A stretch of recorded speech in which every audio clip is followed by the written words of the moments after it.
တန်ဝင်လေးလို့လေအတန်နဲ့လေးအော်လေးဖြစ်နေဆိုပထမဆုံးလိုအပ်မှာကြတော့ပစုံဒါရေးဆေးပြီးသားလေးပေါ့နော်ပြီးရင်မုံနာဦးလေးဒါထည့်ချင်လည်းရတယ်မထည့်ချင်လည်းရတယ်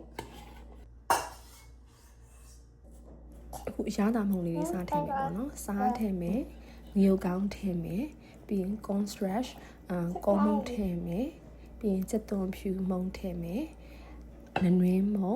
ဒါမှမဟုတ်ရင်လည်းအယောင်တင်မုံအနီအောင်မုံလေးလည်းထည့်ချင်ထည့်လို့ရတယ်ပေါ့နော်ဒီမှာတော့အသုံးမပြုထားဘူးပြီးတော့ဂျင်းမုံထည့်မယ်ပြီးတော့ကြက်ဥတစ်လုံး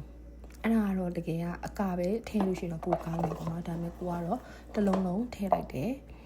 ပစုံကဒီတစ်ခေါက်နေသွားတဲ့အတွက်အာလူးလေးတော့ပြုတ်ပြီးတော့တစ်ချမ်းလောက်တော့ထည့်ထားရပေါ့နော်အဲ့တော့ပို့ပြီးတော့စီစီပိုင်ပိုင်လေးဖြစ်နေမယ်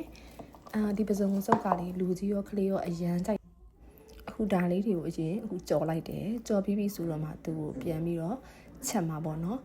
မကြီးအချင်းမသုံးမဲနဲ့ဒီမှာတော့ခန်းချင်းလေးကိုများထည့်ပြီးတော့အနှစ်ကိုပို့ပြီးတော့ယူထားတယ်ပေါ့နော်စီနဲနဲနဲ့ခန်းချင်းလေးရဲ့အနှစ်ကိုပို့ယူရတဲ့သဘောပေါ့နော်ကလေးလည်းစားလို့ရအောင်အဆင်ပြေအောင်လို့စီလေးကိုနည်းနည်းလေးပို့လျှော့လိုက်တယ်အခုဒါစီသက်တဲ့ချိန်မှာတော့ပုံမှန်တိုင်းပဲဝါမှုန့်အနီမှုန့်ထည့်ပြီးတော့ကြက်သွန်ဖြူကြက်သွန်လေးနဲ့ဒါအရင်စီသက်တယ်ပြီးတော့ခန်းချင်းလေးထည့်တယ်အနှိမ့်ရပြီဆိုတော့မှအခုဒါကြော်ထားတဲ့ငါစုံလေးထည့်လိုက်တာပေါ့နော်